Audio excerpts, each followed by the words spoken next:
कामचोर देवरानी। एक बार की बात है, सुषमा अपने पूरे परिवार के साथ खुशी खुशी मोहन नगर में रहती थी। उसकी 2 बहुएं थी, पल्लवी और शिवानी। एक दिन दोनों बहुएं रसोई में काम कर रही होती है कि तभी उनकी सास सुषमा उन्हें बुलाती है। अरे बहू, जरा इधर तो आना। शिवानी, जरा जाकर देखना सासू माँ क्या कह रही हैं। दीदी आप ही देख लो ना जाकर, आपको भी तो सुनाई दे रहा है। अरे मैं आटा गूंद रही हूँ ना, तुम चली जाओ। हाँ तो मैं भी तो सब्जी काट रही हूँ ना दीदी। अरे बहू जल्दी आओ। ओह, ये तो जाएगी नहीं, मैं ही जाकर देखती हूँ कि क्या करना है। पल्लवी सुषमा के कमरे में जाती है। जी मम्मी जी, क्या हुआ? शाम को घर पर कुछ मेहमान आने वाले हैं, तो तुम अच्छा सा खाना बना लेना बहू। ठीक है मम्मी जी, आप बता दीजिए क्या क्या बनाना है और कितने लोग आ रहे हैं। सुनील की मौसी जी और उनका पूरा परिवार आ रहा है। कुल मिलाकर 3 लोग और हमें मिलाकर हुए 9 लोग। तो अभी से ही तैयारी करना शुरू कर दो। और हाँ, घर की सफाई भी कर देना, हाँ अच्छे से। जी मम्मी जी, सब काम हो जाएगा, आप चिंता मत कीजिए।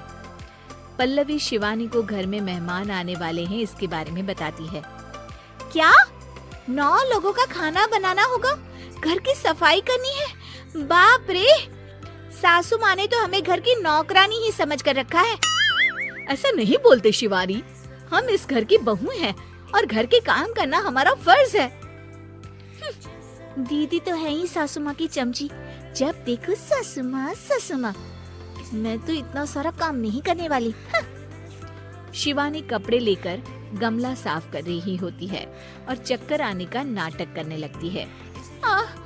मेरा सर चकरा रहा है। तभी वहाँ पल्लवी और सासू माँ जाते हैं। अरे बहू, क्या हो गया तुम्हें? मम्मी जी, बहुत तेज सर में दर्द हो रहा है। तुम एक काम करो शिवानी, आराम कर लो। नहीं नहीं दीदी, घर में मेहमान आने वाले हैं, मुझे आपकी मदद करनी चाहिए। अरे कोई बात नहीं शिवानी, तुम आराम कर लो, मैं सब काम कर लूंगी। ठीक है दीदी, अगर आप इतना कह रही हैं तो आराम कर लेती हूँ। शिवानी आराम से अपने कमरे में मैगजीन पढ़ रही होती है। इसे कहते हैं आराम की जिंदगी। इतना सारा काम। चलो सारा काम खत्म हो गया, शिवानी को देख आती हूँ। शिवानी अपने कमरे में ईयरफोन में गाने सुनते सुनते सो जाती है और उसके साइड में मैगजीन भी रखी होती है। पल्लवी वहाँ आ जाती है और वो सब देखती है। ओहो, तो मतलब सब काम चोरी का बहाना था। अभी बताती हूँ इसको। घर का सारा काम मुझे करना पड़ा और ये महारानी यहाँ मैगजीन पढ़ रही है, गाने सुन रही है। पल्लवी रसोई से एक प्लेट और चम्मच लेकर आती है और शिवानी को थाली बजाकर उठाने लगती है। शिवानी अचानक से उठती है। उठ गई महारानी, गाने भी सुन लिए, मैगजीन भी पढ़ ली। तुम तो बहुत बड़ी झूठी निकली शिवानी। तुमने सर दर्द का बहाना बनाया ताकि काम करने से बच सको। हाँ बनाया बहाना, तो क्या करती, इतने सारे काम करती। मुझे कोई शौक नहीं है चापलूसी का। क्या चापलूसी? तुम्हें लगता है कि मैं सारे काम चापलूसी के लिए कर रही हूँ? और नहीं तो क्या। तभी वहाँ सासू माँ आ जाती हैं। अरे बहू, वो लोग बस आने ही वाले हैं, तुम तैयारियां कर लो। जी सासू माँ, तुझे तो मैं बाद में देखती हूँ। सब खाना खाने बैठते हैं और खाना शुरू करते हैं। तभी सुनील की मौसी बोलती है। वाह भाई वाह, खाना तो बहुत ही अच्छा बना है सुषमा जी, एक एक चीज में क्या स्वाद है। ये सुनकर शिवानी मुंह बना लेती है। उसे अपनी जेठानी की इतनी तारीफ रास नहीं आती। आपकी बहुएं तो बहुत ही अच्छा खाना बनाती हैं। हाँ, बनाती तो दोनों ही अच्छा है, पर आज ना ये सारा खाना बड़ी बहू ने बनाया है।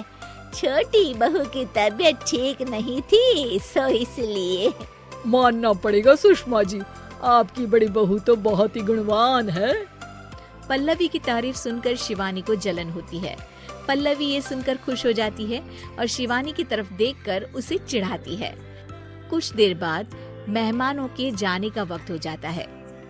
मौसी जी सबके लिए उपहार लाई होती है। वो सबको शगुन के पैसे देती है और अंत में पल्लवी के पास आती है। तुम्हारे लिए शगुन का लिफाफा तो है ही, पर बहू तुम्हें एक और उपहार भी मिलेगा इतना अच्छा खाना बनाने के लिए। मौसी अपने सोने के कंगन निकालकर पल्लवी को पहना देती है। ये लो, ये मेरे मनपसंद कंगन है, अब से ये तुम्हारे हुए। धन्यवाद मौसी जी।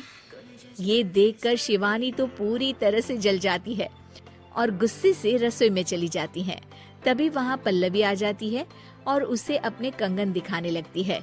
देवरानी जी, अब आपका सर दर्द ठीक तो है ना? मुझे लगता है कि अब सर दर्द शुरू हो गया होगा आपका।